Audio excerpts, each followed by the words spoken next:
Hola, ¿qué tal? Muy buenas noches, bienvenidos a Noticias 22. Yo muy bien acompañada por esta serie de fotografías de jaguares creadas por Verónica Domit. Miren qué imágenes, el jaguar es una especie importantísima culturalmente para México, pero también para el ecosistema. En el último siglo se han perdido 60% de los hábitats de este animal, por lo que está en riesgo, está presente en 18 países. En México está en Chiapas, en la península de Yucatán principalmente. A lo largo de esta semana vamos a hablar de este ejemplar, el felino más grande del hemisferio occidental. Y vamos a tener aquí también a Diana Friedeberg, quien es representante de la Asociación Pantera México. Wemansin, ¿cómo ves? ¿Qué tal, Laura? ¿Qué tal, amigos de Noticias 22? Me adelanté aquí para explicarles y mostrarles estas imágenes fabulosas. Está fantástico comenzar esta semana, muchos de asueto en su casa seguramente, disfrutando de estas fechas. Y el jaguar es fundamental, como decías, Laura, por un lado, en términos culturales. El hombre jaguar. Es el que se devoraba al sol, ¿no? El mito de creación del cosmos tenía que ver con este animal.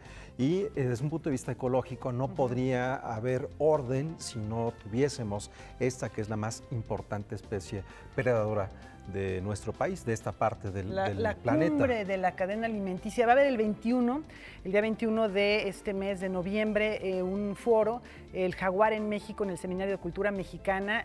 De esto también platicaremos el día de mañana. Así es. ¿No? Bueno, pero ¿qué les parece, Laura, Tenemos amigos? más cosas si el día de hoy. comenzamos con lo que hemos... Hay que saludar a Laura Regis en interpretación de lengua de señas mexicana. Y tenemos, Lila Downs se presenta. Lila Downs se presenta en el Zócalo de la Ciudad de México, esta cantante que también hace unos días estuvo en el Festival del Bosque, como se le llama a estas actividades, en la Puerta de los Leones, en el Bosque de Chapultepec. Ahí tuvo su concierto. Bueno, ahora estará en el Zócalo de la Ciudad de México y tendremos los detalles. El ensamble Onyx tiene nuevo disco, se llama Hardcore. ¿De qué se tratará esto? Así es. Bueno, nosotros hemos dado un seguimiento continuo a las actividades de este destacado ensamble, que cada uno de sus integrantes son unos músicos de un alto y enorme nivel. Así que celebrar un disco de Onyx es celebrar también la calidad musical que tenemos en nuestro país. De esto vamos a hablar también. Y 200 años del Museo del Prado, imagínense cómo se celebra algo así. Nada más y nada menos, este museo que está en lo que llaman el Kilómetro de Oro, en donde se encuentra el Thyssen-Bornemisza, está también el Museo Reina Sofía,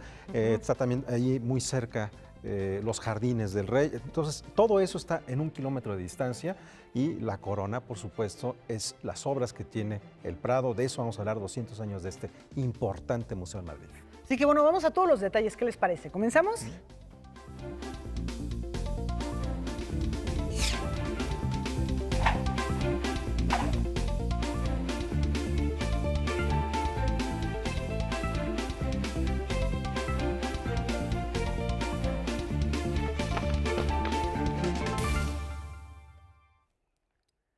Sin una presencia que la verdad causa siempre revuelo donde quiera que esté y por razones ampliamente conocidas, la del escritor indo-británico Salman Rushdie. Salman Rushdie, uno de los más importantes de este momento de la historia, que vino a nuestro país, sostuvo un encuentro con el público que acudió a la Universidad Autónoma de Monterrey. Por cierto, ahí conversó con un buen amigo de nosotros, el escritor Jorge Fernández, un amigo también de Canal 22, sostuvieron un diálogo, una charla, y bueno, eso es parte de lo que hubo allí, la presencia de Salman Rushdie en Monterrey. Invitado por la Universidad Autónoma de Nuevo León, Salman Rushdie estuvo en Monterrey, donde sostuvo una conversación abierta al público con el escritor y periodista mexicano Jorge Fernández sobre sus orígenes, su proceso creativo y, por supuesto, sobre el tiempo que vivió amenazado de muerte por el ayatolá. El día anterior, sostuvo un encuentro con la prensa en el que respondió diversas preguntas sobre los extremismos actuales, la migración, los movimientos de emancipación como el Me Too y su relación con otros escritores.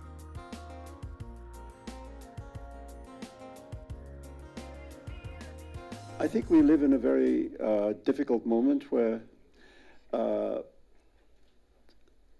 things like democratic values are under threat, you know, in many parts of the world. You know, not only in for example, Brazil and the United States, also in India and in many places.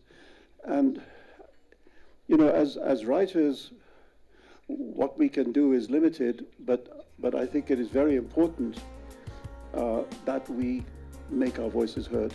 You know, and that we continue to do the work of protecting the values without which literature cannot exist.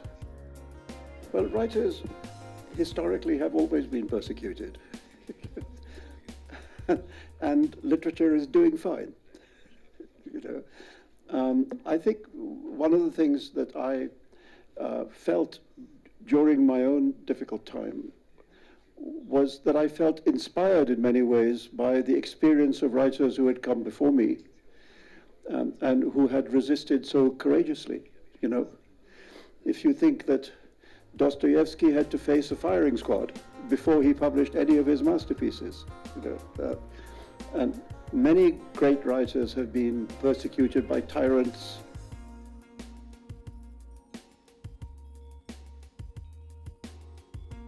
One of the strange things about, one of the many strange things about the Trump presidency is that this small, impoverished group of people, hundreds of miles from the American border, is portrayed as an invasion. And soldiers have to be sent to the border to protect the United States from these poor people. You know? And I mean, it's embarrassing, frankly. I'm an immigrant. I've been an immigrant all my life. You know, when I was 14 years old, I was an immigrant from India to the United Kingdom. And for the last 20 years, I've been an immigrant in the United States. You know, so to my mind, the phenomenon of mass migration is maybe the defining phenomenon of the last 100 years.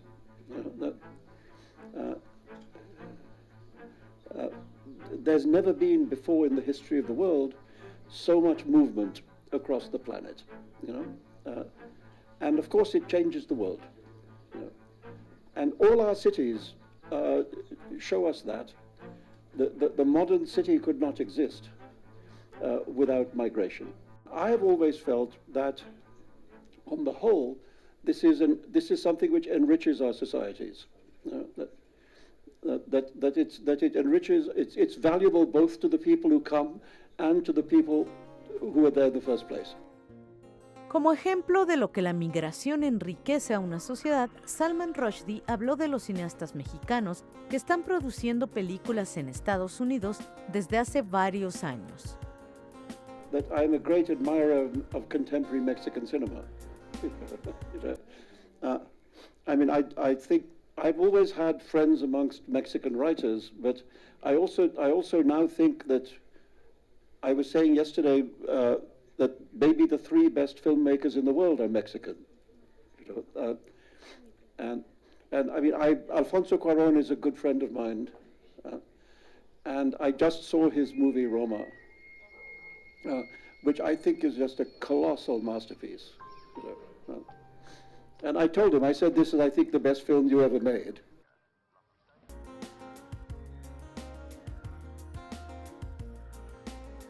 I think it's been a very important movement. Many things have been said which needed to be said much earlier. You know, many pieces of bad behavior have been exposed, which needed to have been exposed much earlier. You know, and it's interesting to me also that this movement, which began in the West, has now begun to spread outside the West. You know, so that for instance, in India now, there's a very, very dynamic kind of Me Too version of the Me Too. Noticias 22, Irma Gallo. Bueno, pues un autor que además ha sido relacionado desde el punto de vista literario con los autores de la época del boom de la literatura latinoamericana, sobre todo en su tan conocido Versos satánicos, lo que le valió, como bien ya se decía en esta nota, decía Alberto, la fatua por parte del ayatollah Jomeini. Y bueno, vamos a otros asuntos que tienen que ver con una celebración de uno de los museos más ricos que uno pudiese imaginar.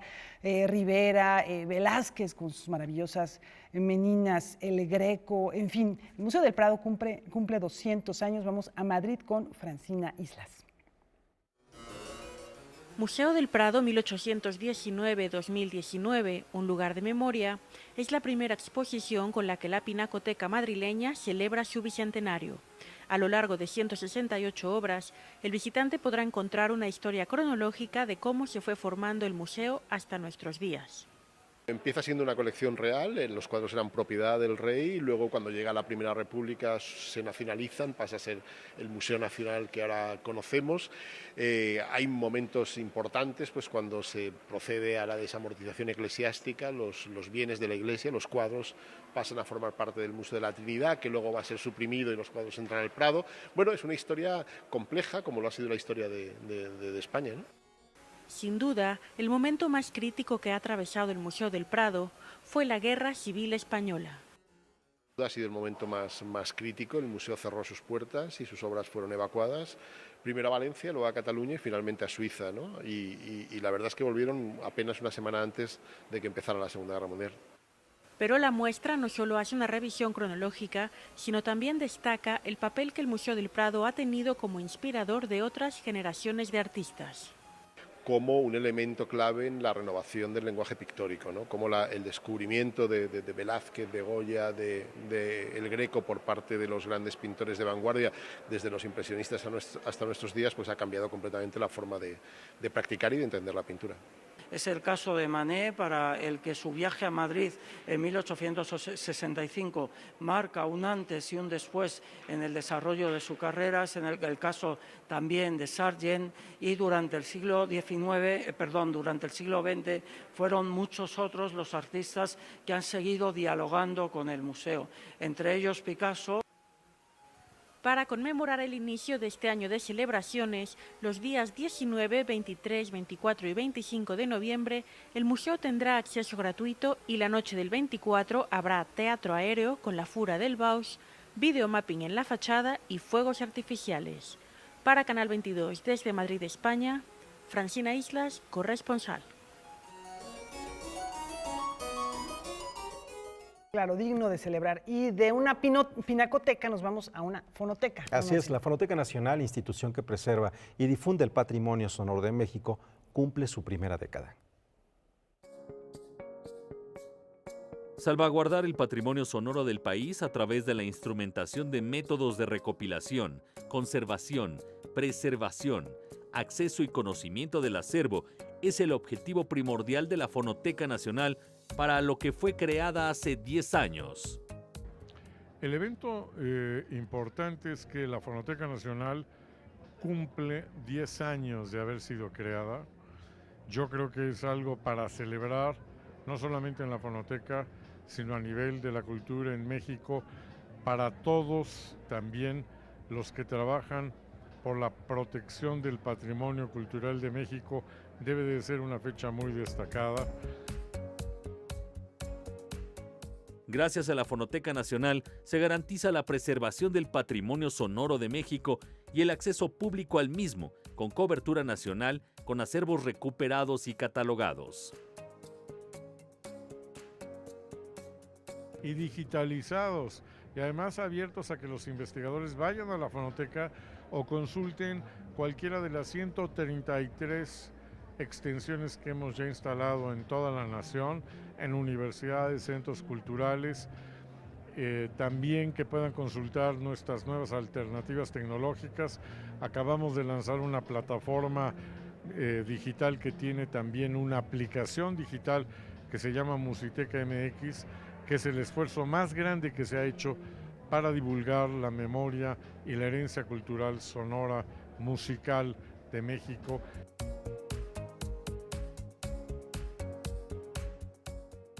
Para celebrar su 10º aniversario, la Fonoteca Nacional ha organizado una serie de actividades.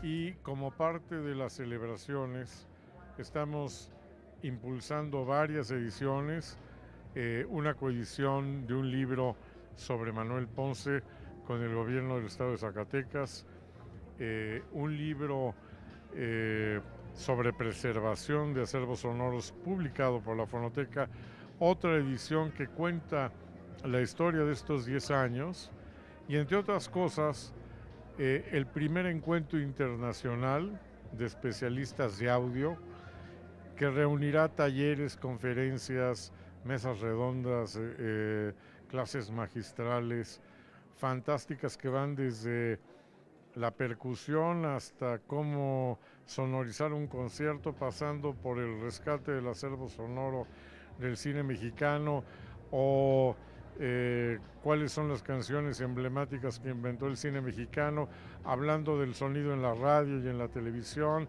y terminando con talleres especializados técnicos para ingenieros de audio y que se llevará a cabo del 20 al 25 de este mes en nuestra hermosísima sede en Francisco Sosa 383. Con información y texto de Salvador Perches Galván, Óscar Helguera, Noticias 22. Buena labor de la Fonoteca Nacional. Enhorabuena estos 10 años de la Fonoteca, que ha hecho ha recopilado, ha recibido, ha sido también depositaria de muchos materiales y colecciones de personas que lo mismo han vinculado, como el caso de Pavel Granados, la música popular, y ha dejado su colección, como también esas grabaciones de campo que nos dan las sonoridades de la música tradicional mexicana. Los ambientes, mexicana, las atmósferas. que ya no suenan ahora igual, ¿no? Que han pasado los años y se ha transformado, así que tenemos ahí unos valores impresionantes. Estaría bien darse una vuelta allí a la Fonoteca. Además disfrutar del espacio, ¿no? Que hay, siempre hay música, los siempre hay jardines son sonidos, maravillosos. un recorrido, hay un paseo, es delicioso. Y bueno, regresamos con más música porque Lila Downs y otro grupo de artistas participan en Guamantla en un concierto muy singular. Así es, esto se los contamos después de la pausa.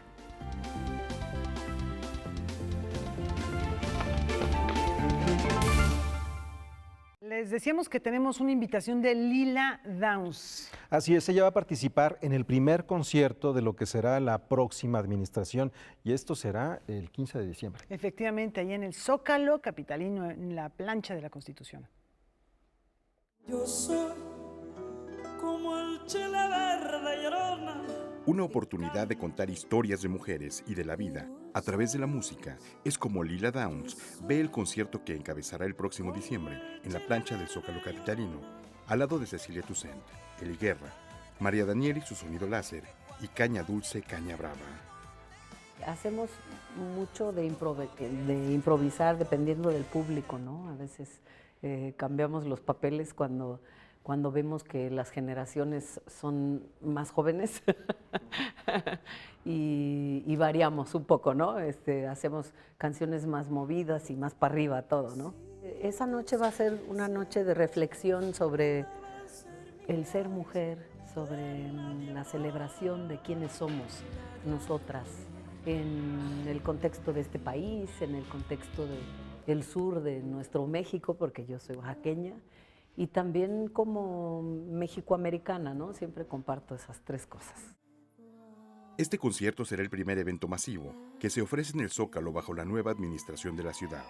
También será la celebración de los 40 años de carrera de Cecilia Toussaint, con quien Lila Downs compartió escenarios hace 15 años aproximadamente. Ambas, al igual que el resto del elenco, cantarán y reflexionarán sobre la equidad de género que, a decir de Lila Downs, tiene pendientes.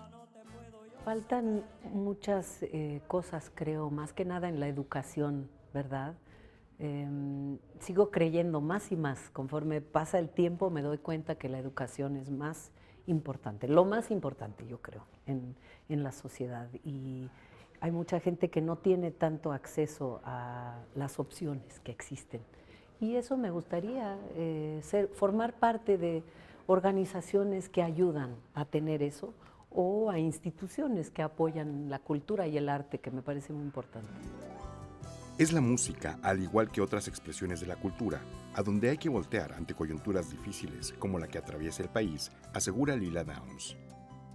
La poesía es nuestra salvación y creo que cuando una sociedad sufre las faltas que nosotros tenemos en nuestra sociedad mexicana y también en toda Latinoamérica sufrimos cosas similares, creo que es la oportunidad de buscar en nuestra literatura, en nuestra historia, lo que nos ancla, ¿no? Es nuestra poesía, nuestra canción ranchera. Voces de Mujeres se llevará a cabo el 15 de diciembre en el Zócalo capitalino. Noticias 22, Víctor Gaspar.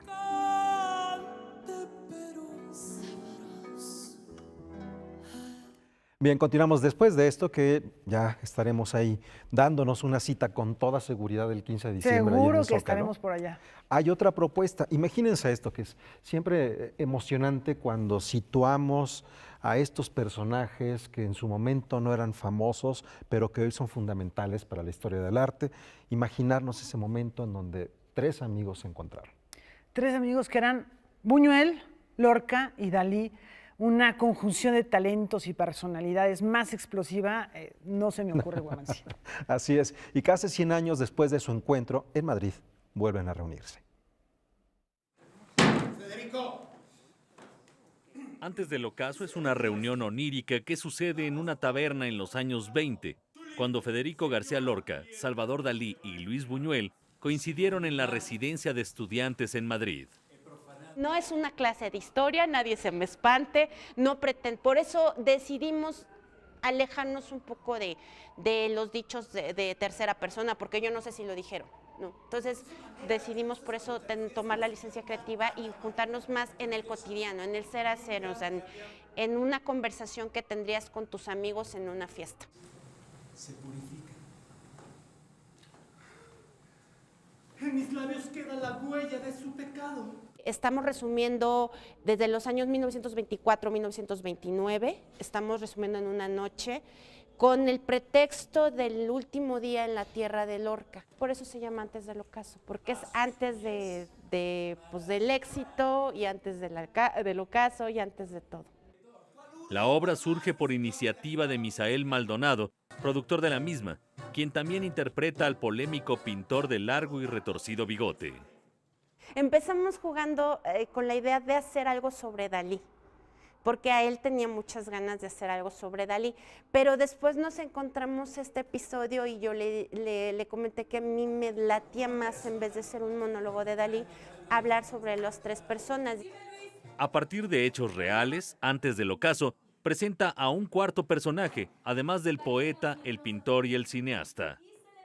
Ana María Dalí. Hay un periodo para Dalí que es antes también de ser famoso y se llama el periodo Ana María. También es un placer verte, querido hermano. ¿Interrumpo? No, decidimos traerla a ella con nosotros y nos tomaron una parte como este personaje de línea dramática de acción que nos ayuda a contar la historia. O sea, con el pretexto, digo, hablando como dramaturgo, ¿no? Esa sería Ana María, aquí sería la musa inspiradora de estos 3 genios. Con las actuaciones de Misael Maldonado como Dalí, Adriana Alarcón como García Lorca, Gustavo Villatoro como Buñuel y María del Mar Nader Rilova como Ana María, Antes del Ocaso tiene una muy breve temporada. Vénganos a ver aquí en el Telón de Asfalto Antes del Ocaso, que es nuestra temporada de estreno, ya es básicamente nuestra cortita temporada. Nos quedan 2 funciones, que es el 21 y el 28 de noviembre a las 8 p.m., como ya lo dije en el Telón de Asfalto. Con información y texto de Salvador Perches Galván, Óscar Helguera, Noticias 22.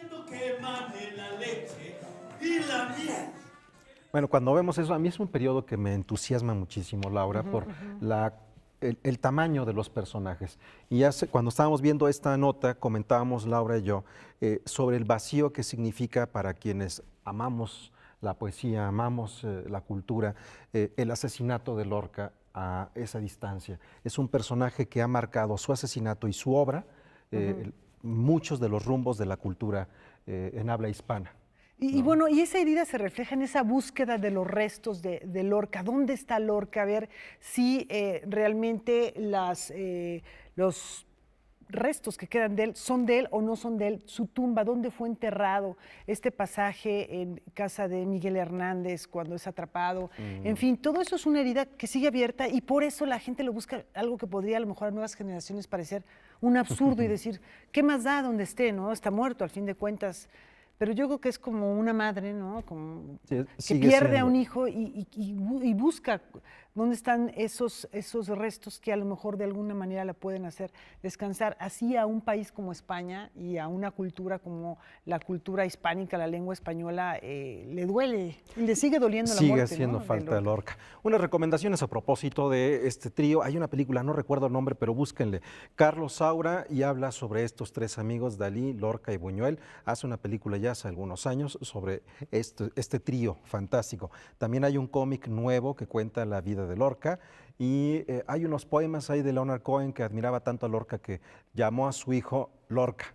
Y hay otra cosa más en la Feria Pitol. del Libro. Sergio Pitol tiene... No, perdón. No, Fernando del Paso. Don Fernando del Fernando del Paso. Paso. Don Fernando del Paso es la obra que se va a estrenar, que es La muerte se va a Granada, en la cual también se habla de Lorca, y bueno, seguramente ahí se las estaremos presentando, les estaremos comentando en la Feria del Libro de Guadalajara, que le daremos una cobertura amplísima. Es, la obra de teatro que dejó el maestro Fernando del Paso. Bueno, continuamos con más. Niños y adolescentes podrán disfrutar de una selección de películas y llevar a cabo también juegos y tareas que cambiarán su punto de vista. Más que un festival cinematográfico, Churumbela Cinema Móvil es un encuentro que, además de ofrecer proyecciones gratuitas para niños de entre 4 y 14 años, también tiene actividades lúdicas a través de las cuales los pequeños podrán conocer de cerca los procesos cinematográficos. ¿Qué es lo que queremos lograr con estas actividades? Empoderar a los niños, poderlos escuchar, hacerlos partícipes de toma de decisiones importantes, que trabajen en equipo. Va a haber un set de filmación, por ejemplo, en donde los niños juegan los roles del director, del productor, del sonidista. Los niños ahí dirigen, van a tomar sus propias decisiones, van a trabajar con equipo. Queremos darles esa confianza de que aquí pueden hacer ellos mismos las cosas. Además podrán conocer el origen del cine.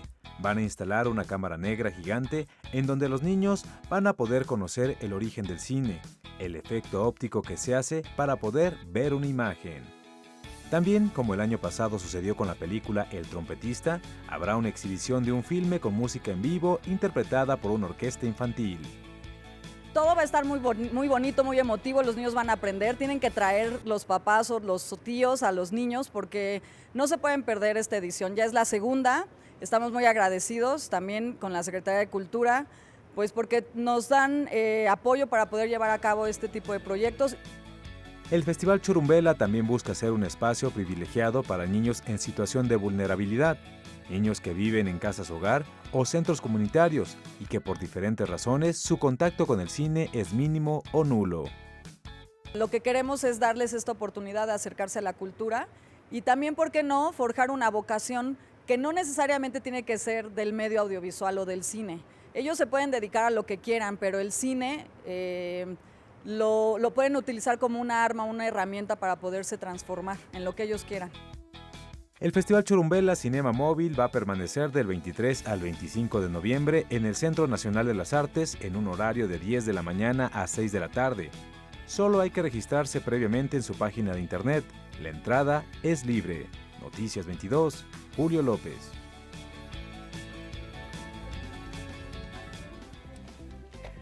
Bueno, pues aquí tenemos ya varias ideas para que ustedes disfruten. Así es, vamos a hacer una pausa, tenemos mucho más al regresar.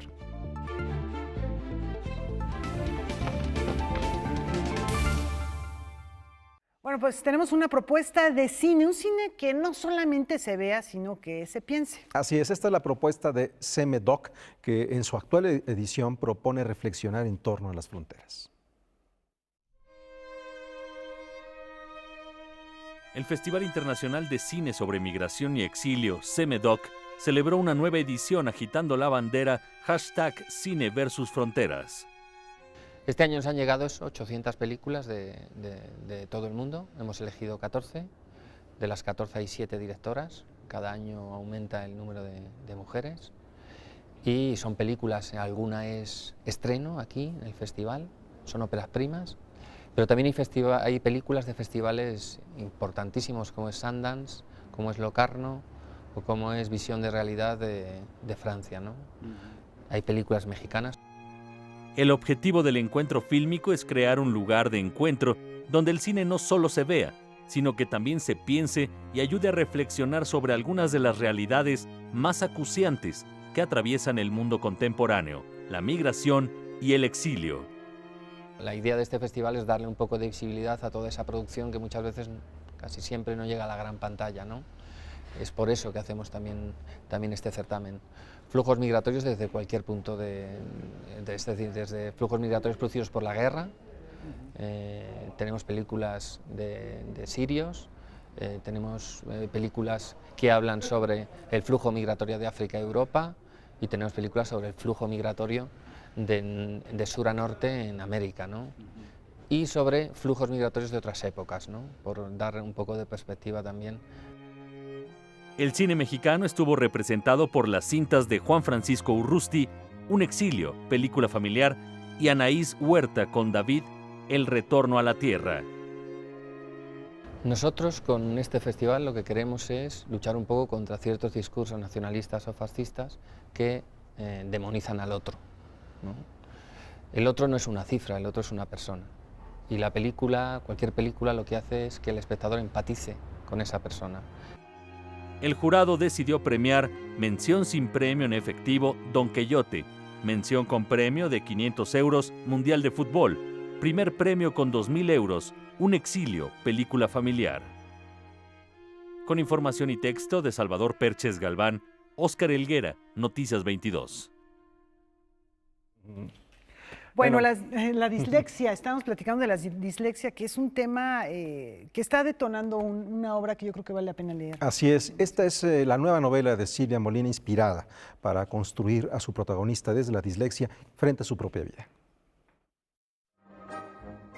María del Carmen, Mari, como le dicen sus amigos, al escribir cambia las palabras. Ella, sin saberlo, es disléxica y esto le causa dificultades en la escuela, con sus amigos y hermanos. Este libro, Quiero ser la que seré, es en parte autobiográfica. Yo soy disléxica y en mi tiempo no se conocía la dislexia. Entonces, el personaje tiene mucho de lo que yo pasé en la escuela, en la familia, ¿no? Es una manera de contarle a los chicos y a las chicas que todo tiene remedio realmente, ¿no? Que tú puedes superar pues ciertas discapacidades que se tienen en la vida, como en este caso la dislexia. También tuve la suerte de tener una familia, ¿qué te diré? Que no me presionaba demasiado por mi problema. Quiero ser la que seré, volumen publicado por el Fondo de Cultura Económica en su colección A la orilla del viento, fue ilustrado por Cecilia Varela. Y tiene muchas cosas desde mi punto de vista entrañables porque es la relación de la niña con la mamá, la relación de la niña con la señora que les ayuda en el trabajo de la casa, y la niña tiene además un padrastro. Entonces, finalmente el único que termina entendiendo qué es lo que le pasa a la niña es el padrastro, ¿no? Pero de alguna manera, de una manera o de otra, todos le ayudan a darse cuenta que ella puede superarse. Entonces el padrastro empieza a observar que la niña usa la mano izquierda para muchas cosas. Entonces, entre otras, él dice, bueno, para comenzar, de ahora en adelante escribes con la mano que a ti se te dé la gana, ¿no? Y es un padrastro pues, observador, ¿no? Que le ayuda realmente a entender también ella un poquito qué es lo que pasa. Noticias 22, Alberto Aranda.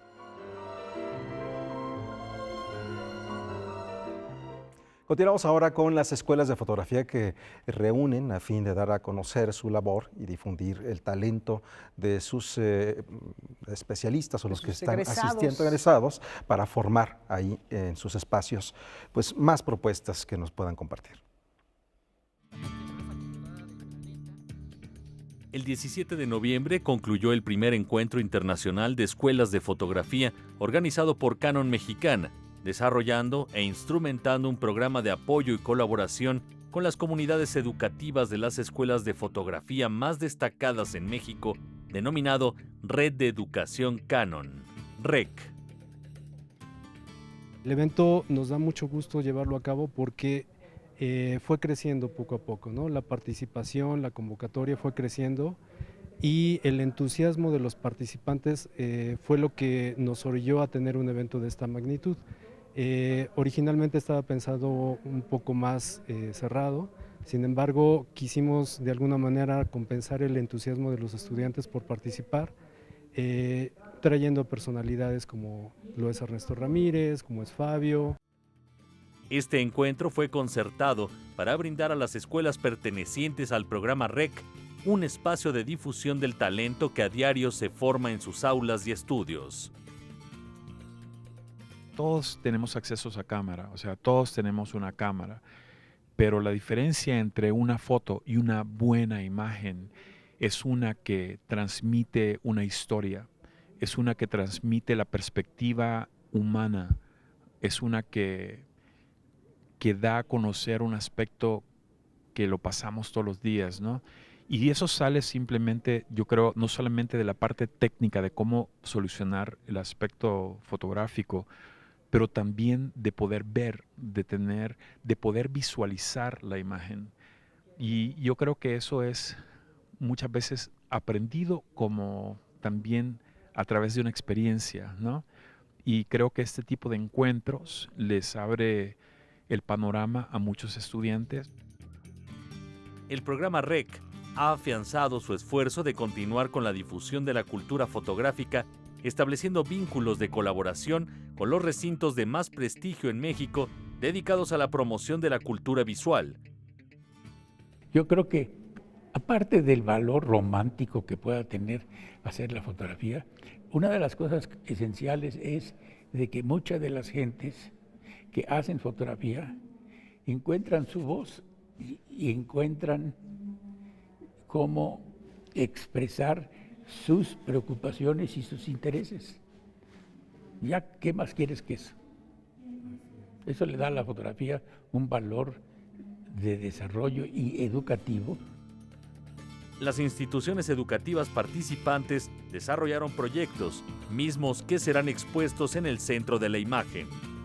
Con información y texto de Salvador Perches Galván, Óscar Helguera, Noticias 22.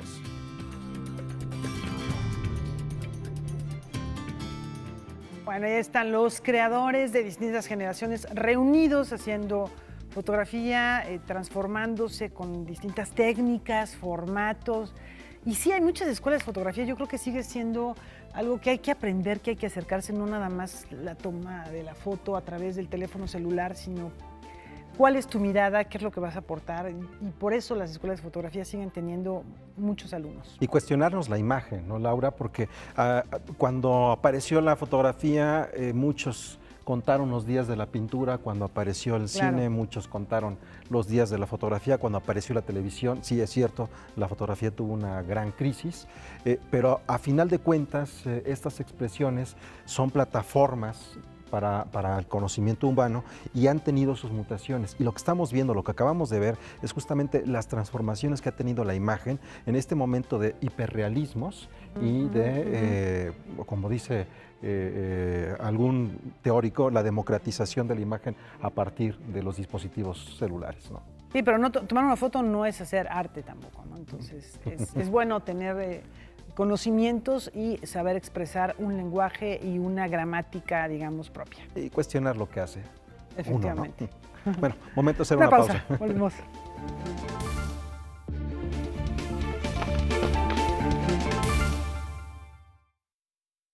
Bueno, cuando hablamos de muralismo, quizá nos vengan a la mente mucho nombres de pintores, de varones. Así es, bueno, están estos que consideramos como los más importantes, que es Orozco, Siqueiros y Rivera. Pero hubo muchos más que pintaron y muchas pintoras. Muchas mujeres. Y actualmente siguen practicando mujeres este género o este formato plástico. Así es. Bueno, hay un proyecto nuevo que pretende impulsar precisamente a las pintoras muralistas. Empoderar a la mujer en el espacio público. Hacerla partícipe de una manifestación plástica dominada por el hombre. 7 piezas murales de gran formato se exhiben bajo el nombre Ilegal en el Fotomuseo Cuatro Caminos. La iniciativa es del colectivo Central de Muros. Son 7 murales por mujeres porque tratamos de dar un discurso acerca de la equidad de género. Todo lo que trabajamos dentro de Central de Muros va de la mano de un objetivo y una causa.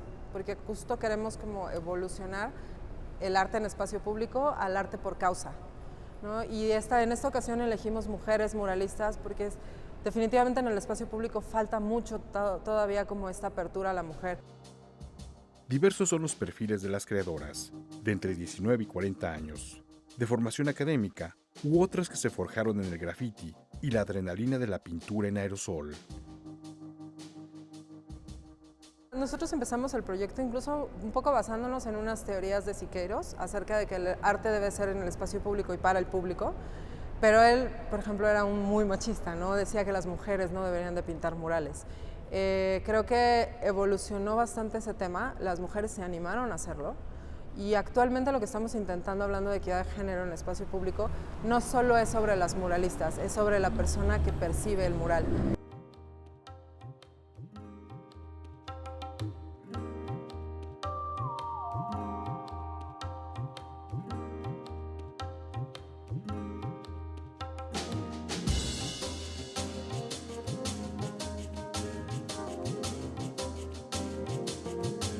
El graffiti es una expresión artística o una expresión social, va más allá de si es legal o ilegal. O sea, nace desde que tenemos historia los humanos. El tema de expresarte y plasmarlo en un muro es tan ancestral como nosotros mismos. Y el poner un tag, una bomba o el simple hecho de decir "Itz estuvo aquí" es una declaración social, ¿no? O sea, no se trata de si es ilegal o no, es qué está pasando en la sociedad para que eso se esté replicando en los muros. Ilegal se exhibe en el Fotomuseo Cuatro Caminos hasta el 27 de enero de 2019. Noticias 22, Víctor Gaspar. Una buena noticia, Canal 22 es reconocido. Así es reconocido porque, bueno, ustedes saben que hemos cumplido 25 años en este 2018 y el primer Congreso de la Ciudad de México le ha entregado una distinción. Vamos a ver. Con la presencia de Gabriela Osorio Hernández, presidenta de la Comisión de Cultura del primer Congreso de la Ciudad de México, se llevó a cabo la ceremonia del 7º protocolo de entrega de distinciones cinematografía, organizado por el Movimiento Internacional de Cinematografía de Cine Distinguido e Histórico. Hoy celebramos a dos grandes proyectos. Por un lado, un cuarto de siglo del Canal 22, reconociendo el compromiso que tiene este canal con la cultura, con la comunicación y además con la formación de públicos críticos, de públicos informados. Y por el otro lado, los estudios Churubusco con una larga trayectoria de 73 años. Recibe el premio de manos de nuestra presidenta, Isbe Guerrero, que es el Jaguar Internacional de las Artes, que es nuestra máxima distinción. Y en nombre, por supuesto, de él y de todos los trabajadores de Canal 22, un honor recibir este Jaguar Internacional. Muchísimas gracias. Recibe de manos de la presidenta de la Fundación, Isbe Guerrero, la escultura del GIA, Jaguar Internacional de las Artes. Quiero agradecer esta distinción para esto que es la Casa del Cine Nacional. Pensar en el cine mexicano sin pensar en Estudio Churubusco es un contrasentido. Ha sido, será y seguirá siendo la Casa del Cine Mexicano. Muchas gracias. Con la primera entrega de la efigie Ángel de la Independencia se reconoció al célebre cineasta Demetrio Bilbatúa, realizador de los ya inexistentes noticieros cinematográficos, y se impuso una medalla a poco más de una veintena de personas ligadas al cine, directores, técnicos, actores, productores, entre los que resaltan Filmoteca de la UNAM, cuya medalla recibió su titular, Hugo Villa, los cineastas Carlos Reigadas y Felipe Casals, Rubén Galindo, Fernando Pérez Gavilán, Jenner Hoffman o el actor Farnesio de Bernal, entre otros. Con información y texto de Salvador Perches Galván, Óscar Helguera, Noticias 22. Bueno, muchos nombres y muchos personajes importantes para entender el cine, no solamente en México, sino también de un periodo importante de habla hispana, porque la proyección que tuvo el cine mexicano en muchos lugares aún sigue siendo una un elemento importantísimo en términos culturales para entender América Latina. Las generaciones de los años 50, 60, 70 recuerdan y están siempre con esa, digamos, memoria emocional, sentimental, educación sentimental del cine mexicano. Y que bueno, ahora estamos en otra vuelta de tuerca, sí, después de algún periodo un poco difícil, pero tenemos que celebrar que parte de esta nueva generación de cine hace películas tan interesantes como Sin Vivir, que ahorita tiene un estreno. Se presenta justamente en la Cineteca Nacional, dirigida por Anaís Pareto. Cuando llega, está afuera.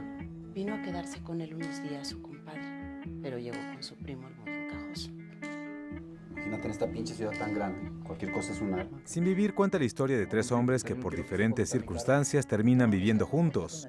Cada uno tiene sus propios conflictos. Lo único que los une de manera fortuita es que la idea de la muerte ronda sus cabezas.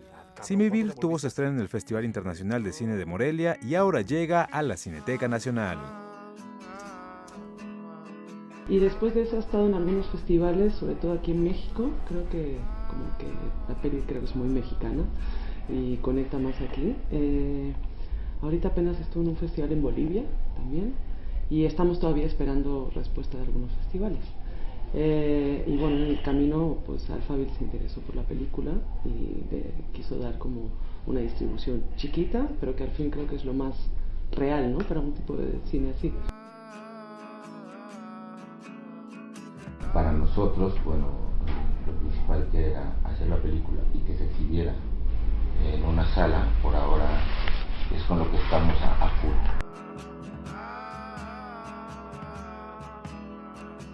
Como Anaís lo describe, es una oda a la vida. Entonces, cuando te involucras en un proyecto y desde la trinchera que te toque y de pronto ves estos resultados, se vuelve sumamente satisfactorio. Quería ir al cielo, pero pues no me dejaron entrar. Noticias 22, Julio López. ¿Está esta película? Ahí en la Cineteca Nacional, que no se pierdan ahora las funciones en Cineteca Nacional. Hace unos días ha comenzado la muestra de cine que está fabulosa. Yo me di una vuelta en estos días de fin de semana y además están algunas películas como por ejemplo México Megadiverso, que se exhibe al aire libre y que tiene que ver con lo que tenemos aquí atrás, con el jaguar, con esta celebración. El mes del jaguar, por cierto. Sí, una de las más importantes especies de Mesoamérica, porque va mucho más allá de México. Su territorio es mucho más amplio y es un animal maravilloso. Está en 18 países, ¿no? De hecho, este felino, sin embargo, quedan no muchos ejemplares para el territorio que hubo. El problema es que si se devasta el territorio, este animal no puede sobrevivir. No es solamente conservarlo en un zoológico y tenerlo en exhibición, eso no tiene ningún chiste. Lo importante es que su hábitat se conserve para que él pueda, él es un predador, tener sus presas, tener su espacio y así sobrevivir, lo cual se ve difícil. Y ocupar el rol que tiene dentro del desarrollo de los ecosistemas que implica todos estos países, 17 países, el jaguar. Bueno, no se pierdan eso, también está en Cineteca Nacional, además de la película que acaban de ver. Y vamos con algo que les ofrecimos al inicio del programa, el ensamble Onyx tiene nueva producción. Así es, su título es mucho más que sugerente, ¿no? Es Hardcore. Hardcore es el título de la más reciente producción de Onyx Ensamble, proyecto creado por Alejandro Square y otros artistas hace 22 años, que busca dar a conocer la música clásica mexicana, además de impulsar el trabajo de jóvenes compositores. Este disco es el resultado de años de trabajo y parte de la obra de Pierre Boulez como eje fundamental. Este disco se grabó hace mucho tiempo, hace más de 14 años. Lo que pasa es que se grabó una primera parte de una obra muy compleja, para la cual estudiamos mucho. Quizá, bueno, se trata del Martillo sin amo o el Martillo sin maestro de Pierre Boulez. Me decía Universal Edition, el presidente de la editorial, que es una de las obras que más le han cancelado, porque la rentan y cuando se dan cuenta cuánto trabajo hay que hacer, realmente la regresan, dicen, no, es que no podemos, ¿no? Adicional a la primera pieza de 9 movimientos, se incluyeron 2 grabaciones de Onyx que mantienen la estética de Pierre Boulez. que fue el caso de Maki Ishii, una pieza de aforismos desconocida en México y en muchas partes de hecho de Europa y de Asia. Es un compositor conocido y reconocido, pero no, su música no ha sido suficientemente grabada. Y Elliot Carter es un compositor muy, muy famoso en Estados Unidos. Él ya falleció, vivió hasta los 101, 102 años y todavía componía después de los 100 años. Elliot Carter representa también esta complejidad y ese puente entre la música europea y la música norteamericana. El disco fue presentado en el Espacio Experimental de Iluminación y Arte Black Box, en memoria de Omar Hernández Hidalgo. Estas piezas que hace tanto tocamos, toca el violista Omar Hernández Hidalgo, quien desafortunadamente por la ola de violencia que hemos vivido fue asesinado por esa época, 2004 me parece, 2005, no recuerdo con exactitud. Y bueno, este es un homenaje a él y es un reconocimiento público a todos los que han formado parte de Onyx. Así es un disco que es para disfrutar de a poco. Los 9 movimientos de Boulez son muy disfrutables, pero yo escucharía 2 o 3, ¿no? Después, o sea, no es un disco, y eso pasa mucho con la música contemporánea actual, como para escuchar de fondo. Es un disco como para poner atención y de repente ya hacer otra cosa o escuchar otro tipo de música y de a poco irlo como saboreando. Con información y texto de Fernando Salinas, Óscar Helguera, Noticias 22.